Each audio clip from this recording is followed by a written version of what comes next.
Welcome in Marcellus Wiley, one of a kind. What up, dog? That dude, I got that shit on, homie. Welcome. What up, boy? Don't throw it up. Don't John Morant him. Hey, dog, can you believe we got cats putting John Morant tats on their bodies? Man, we always known that, there's always the real ones and the perpetrators. The posers always going to try and stand out because they don't really want to walk it. And that's not something that somebody should be embracing in the first place. So when you're really from that soil, the last thing you want to do is go around and glorifying it because you know the pain that it really causes and what it brings. So I just laugh at cats that whenever they want to step out in that way, I already know how fake they really are. Hey, dog, I got to ask you something, and your boy Big Smitty going to pop back in on the show. He out there probably taking a piss. Let me ask you something. You went viral about a month ago. You called this Shannon Sharpe and this Skip Bayless thing out from the jump. Now, I got to ask you, who's the best replacement for Shannon right now?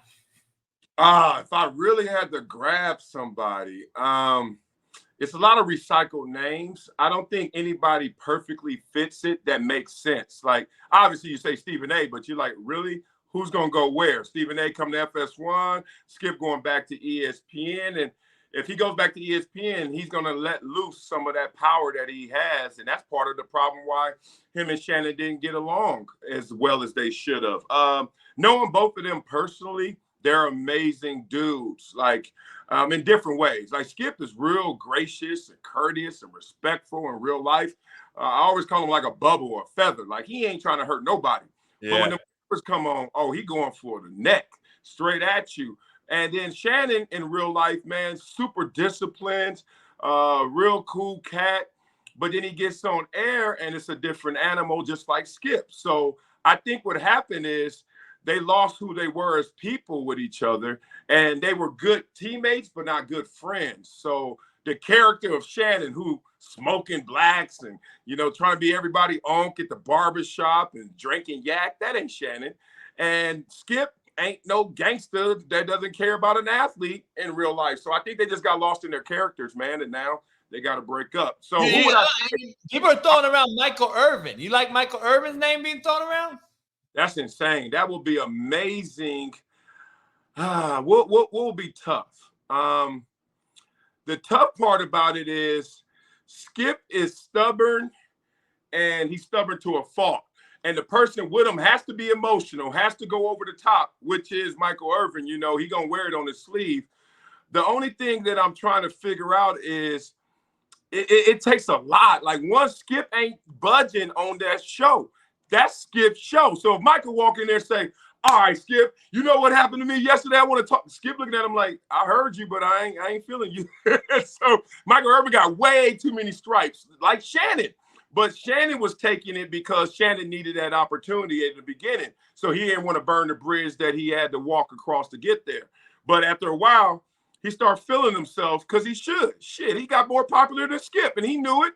And you imagine you more popular than your teammate, you balling hard on your teammate, and he's still calling all the plays, but worse, telling you can't call any plays. Oh, hell no, I got to go too. Peace. Hey, does it need to be, could it be a white boy or does it have to be a brother, though? That is an interesting debate right there, in my opinion, because the optics going to either be media frenzy because they didn't hire a brother or that they hired a brother. So it's going to be both ways. Does it have to be one or the other? Yeah, this is the sad state of affairs when we get into all these identity politics. And that's why I rock with you so much, because you just cut through all that and call the real, the fake, the fake. But we're in a fake world right now where the optics do matter. So no white guy is going to get that job. I would bet my bottom dollar that they're going to give it to, once again, and a louder black former athlete is the goal. If not, just get a reporter. But Skip works well with anybody, dog. I worked with Skip for many times. I used to do First Take and Cold Pizza, if you really want to go there, the OG. Yeah, I remember that. And he just sets you up. He always puts you in position to succeed. That's why he's made stars out of people. They have star quality, but Shannon Sharpe took a huge bump. Stephen A. Smith took a huge bump. Everybody that works with Skip is going to get a huge bump because you got a villain already. So now you're the superhero. And I think that a white guy in that role in today's society, that show cuts through so many ways in so many different places that those two white guys wouldn't feel comfortable going there on all the issues. So it would limit the show, basically. And that's by optics. White guys who talk bad about black athletes are deemed racist. Black guys who talk bad about black athletes are deemed sellouts. And I think that a network rather be a sellout network than a racist network, if you feel what I'm saying. No question. No question. Man, I think my boy Darnell's back, dog. Big Smitty got to come back. First time you guys been together in quite a minute on camera. I got to bring my main man in. Yeah. What's going on, big dog? What's up, Smitty in the building? Like, dog, this is better than Compton and Long Beach together. Now, you know you're in trouble. Come on now. Reunion that I love, man. Two of my friends from different spots connecting the dots and making it happen, man. Love, bro. Yes, sir. Man. It's been since 2020, the pandemic, since we've been on air together, man. So it's a blessing to see you, my guy. You're looking good, too. You done trimmed up. See the six-pack coming in. You're looking like me. I ain't gonna never look that damn good, but I'm trying, big dog. And don't think I'm over here stunting, winning Hollywood and shit. I got pink eye right now. Everybody like, why you wearing them glasses? Y'all don't want me to take them off, dog. I look a mess. So all love, man. I know you in shape, dog, because you've been showing your son getting at it at your ass on that field, getting after on the, what is it, the 40 to 100? What is it? Hey, I ain't lying. People always say, why you leave all the network shows and all that? Why you really dip? I was like, man, my son NIL money is insane. This little dude, he a mother. Woo, coach. Hey, look, I am not saying he going pro. Y'all leave me alone. I know how to do this. I know it's a marathon. But at 7 years old, this little dude is silly. Like, it's crazy. He manipulates the game. He's always the fastest. But the best part about it is whoever's the second fastest is out of control doing their damnness to try to keep up with him. And he just like, what's up? All good. So it's fun to watch, man. I'm coaching him, and we got our championship this weekend. Hey, I got to ask you before Smitty dive in. I saw your take on Pat. I'm a good friend of Pat McAfee and the boys. They made that jump, that leap. You know, he's getting the sellout from the white boy side. Like, he's a sellout. He losing subscribers. He losing members on his YouTube. Where are you at with that one? Because the number nobody don't know the number. I know a little bit of some insight on it, but like, where are you at with him taking that leap? Because you're on this show before on record saying, man, I like going on my own right now. You could get 1 million views in one day on a YouTube show over an ESPN rated show or another affiliate show. But I saw you say you're kind of with him too. So what's your take on Pat? Yeah, man, Pat's in an amazing position, right? Like, he can't lose either way. You got to think about it.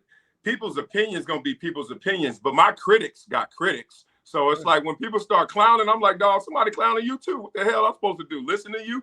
Here's the thing.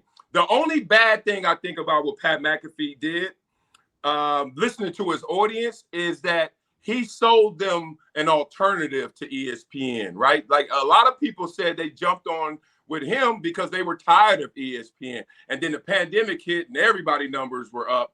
Damn, I wish I was doing this before the pandemic. Boy, that pandemic was turbo boost to the damn internet game. But hey, not to cut you off though, it was a timing game. He is the perfect timing at the situation of the pandemic.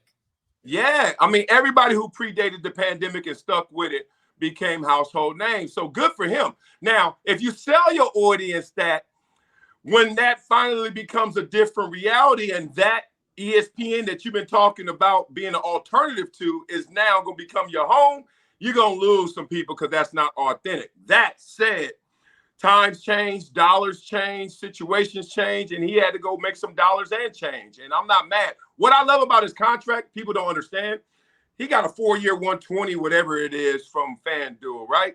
And then you go to ESPN and there are reports he's making 17. Here's the thing. When you get the FanDuel money, they say, here's your 30 and do whatever you want with it, which includes paying everybody, which includes overhead, which includes logistics, which includes you got to do all the man work and power. That's a lot. You go to ESPN, they give you 17. Then they look at your boy and they give him 3. Then they look at your other boy and give him 2. And everybody gets theirs. And they say, we're going to take care of all the work. Man, y'all better stop playing with that dude who just had a young baby. That sucker there, I'm not mad. He got a better reach, and he's still going to be himself, I'm assuming. And that's the thing about it, too. There's a part a lot of people aren't talking about. You know, ESPN's a DraftKings representative. And I know there's some DraftKings money involved because they're not going to lose. He's not going to lose his betting part of his show. And I'm sure DraftKings now is going to start throwing some chips at him on top of that Disney money. So that's kind of something no one's talking about. Plus, you got to match his money from what he's making on YouTube. So I'm sure that's negotiated in there too. So, yeah, I see the deal as a win for him. Like, I didn't think he sold out by any regard except – yes, your message changed, but you can reach more people, and people get tired so fast in this world. Like, look, whenever there's something new, people just hate it, man. Remember they switched the Aunt Viv on Fresh Prince, and people got mad at that. I'm like, God dang, it's just, hey, the lady didn't want to sign a new contract. They got mad at the new line. At least change the name. Like, say that's the Aunt Viv's sister or something. Yeah. The side piece or something, right? right. People get mad when it's a new lino on the Jeffersons. I'm like, dog, shit happens, man. These dudes, a sellout to me is somebody who does a complete 180 on everything that they're about. And I don't think that's what Pat McAfee is. Pat McAfee already was working at ESPN, fools. Like, I know. And was doing it very well on Saturdays because he got me back into that, watching those games and watching those pre-games. So I ain't mad at Pat, man. He's setting the blaze right now to this industry on both sides of the fence. I love it. Yeah, 100%, man. Let me jump into this, big dog. I got to ask your opinion on this, man, because me and JB, this is one of the things that we often disagree on, the generation conversation. He's often the guy who says, my generation, us millennials, are the soft generation when it comes to, obviously, sports. You see it in the NBA, NFL, but even outside of that. I want to hear your take. I feel like you've always came in from more of a neutral standpoint, a neutral perspective. But do you agree with JB that my generation is the quote unquote the soft generation in comparison to your era when you were growing up? I get to, y'all are softer, but it doesn't start there. That's just where it ends. You guys are smarter. One, you have more access to resources and technology than we ever had. Like literally right now, a kid, my son, 7 years old, I give him my phone. He can send a picture to somebody in Japan and a video of him playing football, and they can say, damn, I want to sign you out of his bed. When I was 7, I couldn't yell loud enough that my neighbor would hear me, let alone get to this situation where you are with these kids today. So here's the thing. Since y'all have so much at your disposal, like any smart kid, that ain't the kid that's trying to tough it out. He's trying to work smarter, not harder. And there you go. So he's not going to be as hard as somebody who had it hard. But that don't mean that the dude who had it hard was any better. I think what soft and hard really is trying to answer is who's going to go through more. But why go through more if you can get it done going through less? Human beings are wired to get the most by doing the least, right? Like that's just how we wired, man. It takes conditioning. You got to be socialized to work hard. You wake up in the morning, the first thing you want to do is stay asleep. And then you're like, damn, I got to get up. And then I got to put in work. And you only learn those habits. That's why if you leave a kid or you leave anybody unattended, they're not going to get stuff done, bro. So it's a situation where I think this generation is just smarter, which makes them look softer, but they just doing it more efficiently.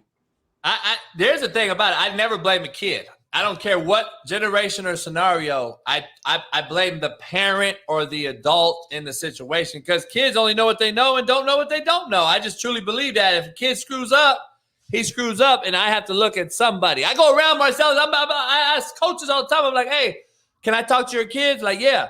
I tell the kid, hey, raise your hand if you can tell me what it takes to become an NCAA qualifier.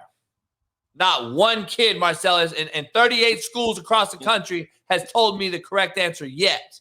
Yeah. And that is a coaching error. That is a coaching problem, not the kid. But then I'll flip it on the kid, Marcellus. I'll be like, now your ass needs to go out and figure out how to become a man now and find out too. So like, It go both ways, though, but it starts with the adult, I would hope. And the adults right now in this country are kind of allowing it instead of coaching it. Well, yeah, the adults are really suffering right now. And the thing is, because you're an adult, there's no one to check you, or you don't get yourself in front of the mirror enough and check yourself. So adults, I think our generation as a whole didn't live as well as they wanted to. So now they living it out as parents, and they living it out through their kids. So I don't know what happened to us in our 30s and 40s. See, I played ball from the age of 20. So I'm in the league. I got it all out of me. So at the age of 48 right now, you're not about to entice me on no club life or no Birkin bags. Like, I'm cool on that. I did all that. And you going to have to get it out of you in your way. But our generation as a whole didn't get it out. And then social media hit us. And now I see literally parents with their kids in critical moments, whether the kid's standing on the corner about to cross the street, mama on the phone, daddy ain't there. And next thing you know, the kid stepping out in the middle of the street damn near. You see him when it's time to talk to the kid after the game. And instead of talking to their kid, looking them eye to eye and walking away, they over there just trying to be cool in their social circle, talking about, girl, I saw your Instagram post. And I'm like, man, we didn't live as well as we wanted to. So now we still trying to hang. And that's not helping these kids understand direction or the course in front of them. Man, no, that's real. That's real, man. It's crazy out here. And I feel like, and JB talked about this before. The problem is now there's no separation almost between who's the leader, who's the parent, and who's the kid. The parents acting like the kids trying to act like the parents, and the level hasn't shifted. You know what I'm saying? So yeah, what's funny? Because I called that out on T Morant, and it's so funny to me. Like one thing I am is gonna tell you the real, and then whoever you are, you might be like, yo, why you say that to me? Do you know who I am? And sometimes that could be somebody more powerful than me, somebody richer than me, somebody better in ball than me, somebody that's white, somebody that's black. But I said, dog, I ain't gonna stop with what you think you presenting to me. All I'm doing is connecting with the truth. And when I first saw T Morant, I was like, man, that dude ain't gonna lead Ja anywhere good, acting like that. Now, what do I mean by that? Because obviously he did a good job to get his son to the position where he is.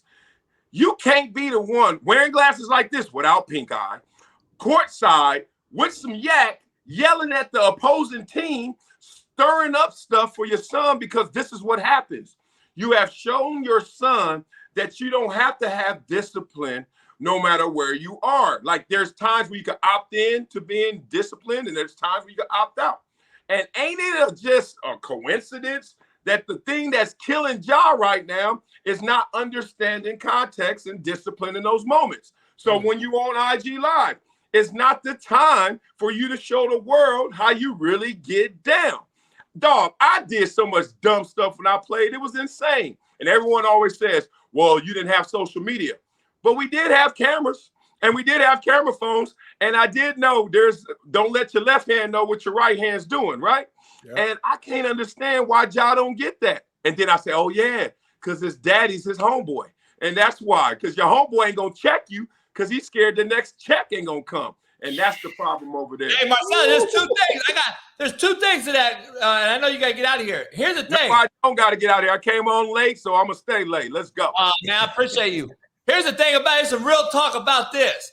Did his daddy really get him to this point, though? Because I argue that I got 130 cats playing college football right now that I got them there and not their daddy. Because I raised them, I babysat them, and I was around them 2 times much as their parent was, and especially inner city kids that I'd go pick up in the Compton or Long Beach, drive them to 6 a.m. ways, get them to school, and their mamas didn't show up until 8 o'clock at night. Now, I would argue I'm raising that motherfucker. So did he really raise his kid, or was he a daddy, or was he a father? Because here's the thing about it. My boy actually was his AAU coach in South Carolina and Zion, and tells me a lot of disturbing shit about him. And I'm going to have him on my show, Ramon.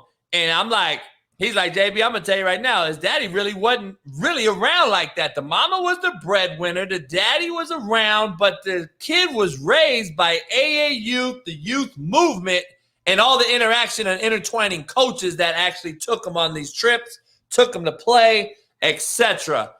If you're uber talented, Marcellus, shit, you already kind of there. You just got to make sure you don't screw it up. And now he's where he is. Yeah, you know, without knowing all those details, I will just say the general structure for anybody who's a phenom like that. And, you know, I have my moments as well. I get it. People got to break the day down and understand what Ja was going through. And to your point, if you're asleep for 8 hours and you in school for 8 hours, basically either you weren't conscious or your teachers were 2/3 of your day. Now, the other third, you already know coach got 3 of them hours, right? So now you're down to 5 hours. How many times, especially when you talk about somebody growing up and it's a baller, are they going to be at home with their family for those 5 hours? You got to say that they get the short end of the stick, no matter who that is. So in this situation, I don't know what his daddy did in terms of planting the seeds, but I know what his daddy did once those seeds blossomed. And what he didn't support his son continuing his journey of greatness. He literally was getting handed the keys to the National Basketball Association because LeBron is on his last leg. And then they were looking around and they were thinking Jason Tatum. They thinking they can't give it to Jokic and the Greek Freak. They're not American boy. You know how it goes. And they were looking at Ja and Kyrie. We couldn't do it. They were like, oh, here you go, Ja. And this dude literally tricked that off just to show that he liked Onyx videos from the 90s and take him up, take him. Like that's the dumbest, that literally is the dumbest way to trick it off. So hopefully he learns from this because his game going to still be the same, but hopefully he gets it right off the court. Hey, Smitty, you can end it, but I got a real question I want to bring up with both of you guys. 2 black males and a white boy from Compton. I gotta bring this real talk up. You like half black? What you Right. Hey, you know, hey, it is what it is, right? Hey, Marcel, let me tell you this. Why doesn't the mainstream media discuss this a little bit more? And I know you were there, and I know you've left it. And here's my thing. Monty Williams just signed for $80 million with Detroit Pistons. All right. The top paid players in the NFL right now are black quarterbacks, but I continue to see the fact that we're pushing this black and white narrative, which I'm like, dog, the best players, I don't give a shit what color they are. Just let's pay them. We're seeing black cats getting paid right now, but we're still seeing these cats that come on these big platforms talking about black still ain't getting paid. I'm sitting there looking at my boys, all black boys, and be like, hey, dog. They're like, man, shit, we getting paid now. It's bust. It's show up or bust. And I'm like, a weird perspective from a cat from Compton that's telling me, my boys are like, hey, dog, we got to show up now. We ain't going to get the next bag for the next brother. Do you see that happening? Look, for me, I never bought into the race conversation. Therefore, at times I get called a sellout. Like I'm not a supporter of Colin Kaepernick, you know, and it's not no personal thing. I just listen to the man speak whenever he wants to speak, which is never. And I was like, that ain't it. I just can't believe in the activists that never had a Q&A. Like, dog, you have never sat down one time and let people just randomly ask you questions for public consumption about something that you feel so strongly about. And it's a part of me. So I never bought into that. I don't buy into like one of us speaks for all of us. So anytime somebody steps up to say, I'm your black leader, I got my gun out. I got my John Morant out in my head. Like, you ain't speaking for me, fool. Like nobody's speaking for me, dog. I got these words. So I didn't like any of those things. Now, here's the thing with the mainstream media, and I think with this whole narrative conversation. What people with money don't understand is why everyone's focusing in on color when it's the wrong color. People with real money care about green. Yep. People without money get distracted by all the ways to get to money, which includes black, white, race, etc. Right? You start blaming your circumstances, you blame the system, you blame everything except there's a game to be played and how well you're playing it. So I tell my kids all the time when I'm coaching them, because sometimes they get cocky real fast And that's why coaching is so important. It can happen real fast. A kid could go out there and score an 80-yard touchdown. Now he think he Barry Sanders. And the kid can also do something really bad and think he sucks. And I'm like, I'm going to tell you this. It ain't how good you are. It's how well you play. So you walk in here big, fast, strong. You can walk in here and think you the man, but if you don't put that to the field, you don't put that on display, nobody want to hear how good you are, just how well you play. I take that lesson to life because a lot of people get caught up thinking that, man, I'm talented. Man, I ain't getting no opportunities, blah, blah, blah. And the real is, it's a game that must be played and played well. So this is how they distract you, bro. Let me just sum it up like this. The black narrative is to act like, one, you always need some help. You always need somebody to vouch for you, support you, assist you, you know, or y'all ain't going to ever get it, you know, like no matter who you are. Listen to these narratives. Oh, man, the system's rigged against me. And then the ones who actually are billionaires that are black, the ones that are multimillionaires are black, you know what they say? Oh, you always still an N-word. No matter what, you still an N-word. So the bottom is thinking, damn, it's impossible to make it. The system's rigged. And then the top is saying, man, even up here, they still treat me like shit. You know what that does to the entire confidence and esteem of a community? It kills all the weak ones. It kills the ones on the fence. And only the strong survive, right? And then when you survive and tell them, nah, that's some BS, you the sellout. And I'm like, man, if y'all get y'all asses away from me with that BS. So mainstream media knows that that's one game to play. If you don't want people to get somewhere, don't move where you are. Just distract them. They won't find where you are.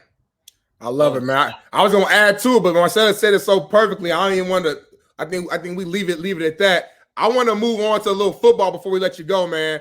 Obviously, you're a big-time Bills fan. You're a Chargers fan, some of your former teams. But I got to ask you about the Bills Mafia. Is it Super Bowl or bust for your Buffalo Bills? These last few seasons, man, they've been projected as one of the top teams, but they continue to fall short. Is this next season Super Bowl or bust for your Bills? Man, I wish it was. And, you know, I know the question, and I know, like, they're going to feel that pressure. But if they don't make it to the Super Bowl, they don't win the Super Bowl, Josh Allen's still the quarterback. They don't win the Super Bowl, they're going to just try to reshuffle the deck and run it back. Like the Super Bowl or bust is an interesting combo, especially for a team that's trying to get there and doesn't even have the pressure of like the Kansas City Chiefs. They actually have won. So now they have a higher expectation. Where in Buffalo, they just got a bigger dream.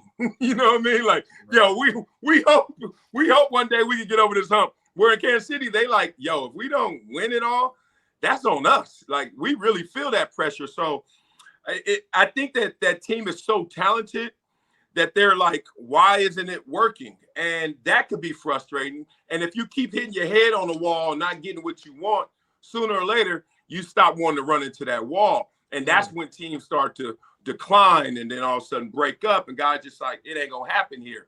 Aaron Rodgers kind of in Green Bay, 13-3, 13-3, 13-3.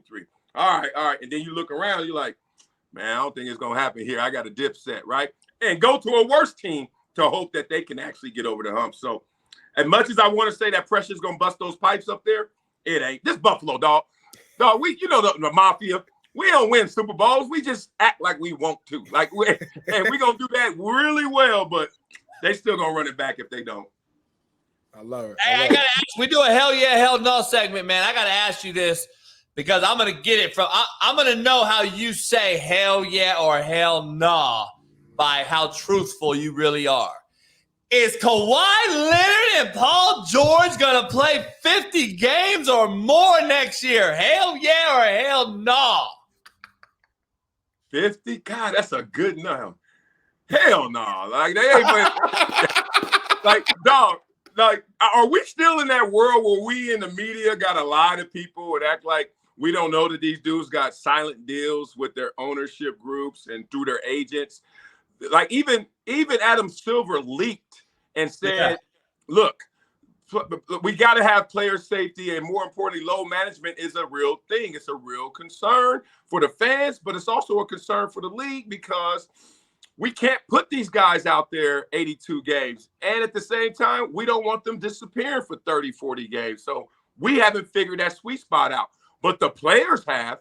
The players in their teams, oh, man, I've heard so many guys like, dog, it ain't even a conversation. Y'all react to it like, whoa, he not playing tonight. Man, we been already agreed on that. I ain't doing all that. So that's just the way it goes until the NBA shortens the season, which they never will, because that's easy money at that home attendance. They ain't giving that up. That's a part of the whole TV package, how much product you putting out. So the players just going to have to keep low managing, and fans just going to have to figure out when to show up. Hey, Big Smitty, you got to ask him a hell yeah, hell nah LeBron James question about our question. Yeah. Oh, yeah. I got to ask you this one. Hell yeah or hell no? Is LeBron James a top 5 Laker of all time? Hell yeah. You know why? I can't even – I can rank them. I can rank them, but if you number 2 at worst all-time NBA, I think your ass is top 5 for one team. Like, how you not going to be – like, first of all, LeBron is at worst the most hateful LeBron person in the world. Like, just hate. Whoever that fool is, LeBron is second all time. And for me, he the GOAT. He better than Jordan. That's not my conversation to have. Like, if y'all in the barbershop arguing that one, I'm going to go home and just hit the Clippers. Like, I'm good. I ain't even – dog, y'all can't do this. Like, hold on real quick, Marcel. It's about what have you done for the Lakers. We're not talking about his entire career, Cleveland, Miami. That has nothing to do with him with a purple and gold jersey on. You're going to put him in front of – who you put him in front of? Okay, all right. In that respect, let me hopefully make you eat your words. You said, so that's Magic, that's Kareem, that's Kobe, Shaq. Yes. And who's 5? Hey, you got Elgin Baylor, Will Jerry West. Nah, them dudes only won like one chip. Hey, James Worthy. One at LeBron, huh? James Worthy. Oh, come. Now we saying the third best player on their team just because he won multiple chips is better than the alpha, the dog, who was number 1 and number 2 all time on every team? NBA history? Nah, as a Laker, that's a good argument, though, James Worthy. Exactly. JB, get your man. He's tripping right now, right? Dog. Hey, you know what? His point is right. He's right. If he's ranking him as a top 5 player in the history, then his rationale makes perfect sense. He got to be a top 5 of that particular team. I just don't know if he ain't my top 5 all time, though. That's the thing I got to go with. Now JB's tripping. Hey, Marcellus, I got to ask you, as you leave here today and go into this beautiful, glorious gray sky California, which I don't get, I got to ask you, dog, when did LeBron surpass Kobe? That's still my question, dog. I'm still tripping on that shit. When did he surpass Kobe? I've heard all these greats talking, and they keep asking the same question. I love hearing Barkley and Jordan and these other guys. Like, I'm still tripping off of – I saw AI the other day, like, I'm still tripping on when Kobe got passed up because he got Kobe ranked better. So do I. When did he get passed up? I tell you this. Rest in peace to Kobe Bryant the Great. Let's say this respectfully. Kobe won more than half his rings as the number 2. So how many rings does Kobe have as the dog, the 1? 2. How many rings does LeBron have as the dog, the 1? 4. All right, so now I hate the ring conversation, but it is like because then you say, well, he had help. Well, Kobe had help too. God dang, like Shaquille O'Neal. That's everybody that's won has help, so that's not. Yeah, I hate that argument. So when did he surpass him? He surpassed him when he's like, yo, if you really want to look at it from the lazy level of rings, look, all rings ain't created equal. So I got 4 with me leading the charge. 2. I beat the best team in NBA history in the regular season by record. 3, when did he pass him? I did more in every category than you, Kobe. And that's, look, and 4, I'm the best in my position all time, where you're second best at your position all time. 5, the way I came down the hill counts. And the way Kobe came down the hill with all the injuries and breaking down and the contract that was a little empty that they really knew he couldn't pay for versus LeBron is still putting up prime numbers at 38. You want to keep going? Like, and then, I mean. Hey, how about this argument, though? A lot of people are calling this, like, this is a debatable topic, and I know we get out of here today. Is this a LeBron era? Obviously, in your opinion, it is. But a lot of people can argue, is this Steph's era? Because they got the same amount of rings. One person stayed in one place. Another one chased them around about way and got to about 3 places. Is that an argument even to you at all? Well, here it is. Whoever's era it is, that helps LeBron. Because since LeBron, not 03 drafted, 04, maybe like 06, 07, even when Dwayne Wade was winning, you were like, but LeBron's the best player. And even if you had an argument, think about it. From 07 till 2020 pandemic, you had to say, and LeBron. Like, there were times you were like, Kobe, and then Kobe go away. Then you were like, it's Steph. Then Steph go away. Like, and LeBron. Like, and that's the killer, dog. Like, this sucker here, he ain't got that sharp, pointy resume like Jordan. 6-0 in the finals and all that. Like, bang, it just pierces through. He got the death by 1,000 paper cuts just coming at you like yank, and you're like, first in points all time, 4th in assists, 5th in rebound. Like, this sucker here, he does every category you say, and LeBron. And you had to say it longer than you said any of these other greats. Shaquille O'Neal had his era, right? Then he passed the torch, and Tim Duncan was right there. And it was Kobe. Then it was like LeBron. And come on, man. It's still LeBron and that's the conversation. I think that's what gives him the crown. We're going to have to bring Marcellus back on another day because I got a lot of ammo for Kobe Bean, and we ain't got the time. I want to end it like this, JB. Marcellus, what you about to eat tonight? Are you bringing out the ketchup tacos? The people want to know in the chat. Are we doing ketchup tacos tonight? Tonight, I mean, I did it twice this week, so it's Friday. Shoot, we got tonight. I had steak and broccoli last night. Thought I was eating clean and healthy, and then I finished it off with a triple scoop of Baskin Robbins, so that went away.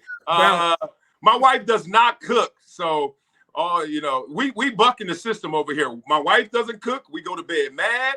We got 2 kids. It don't matter, dog. We just trying to survive every day. How to survive in South Central. So I don't know what I'm gonna eat. Whatever I'm gonna eat, my wife ain't making it, and I better figure it out. I'm on my own. Your favorite 3 scoops of Baskin Robbins, though, if you order right now. Oh, it's easy. It's that rainbow sherbet. Then I gotta have that strawberry cheesecake, and this changed over the years, but I'm right here, fat boy. I'm loving this. And then they got this praline in there. Golly, them nuts and that little mocha hit that damn sherbet. And that sherbet, you know, that's that Thrifties off by Dorsey growing up. And then I get that damn shit. Woo! I'm fat boy eating. I'm over there right now. I get 3 scoops in a cup, dog. 2 of them is peanut butter chocolate, and the other one's gold medal ribbon. I'm not mad about that. I ain't mad at that, but I'm a sherbet guy myself. To this day, I get that tub of rainbow sherbet, and my wife knows not to even touch it. That whole tub is mine to this day. Hell yeah, that's that D-line in us. Yes, we like that soft stuff. Yeah, that's right, Chris. Cheer Chris living Cheer live out in the valley. She's from LA as well. She's a cheer coach here in Cali in LA. And she liked that gold medal ribbon too. She got kudos for me on that.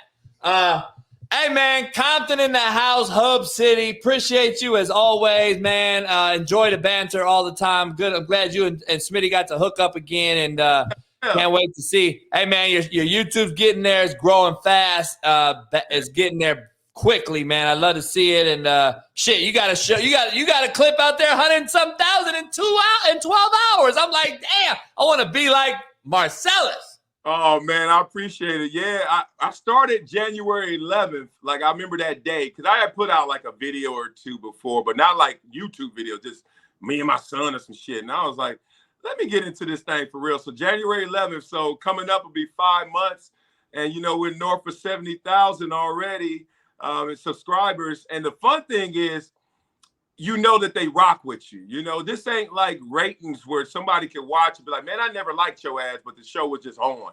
You know, this is like really people that like, they check the box for you, not the network, right? So we going places just because it's the off season.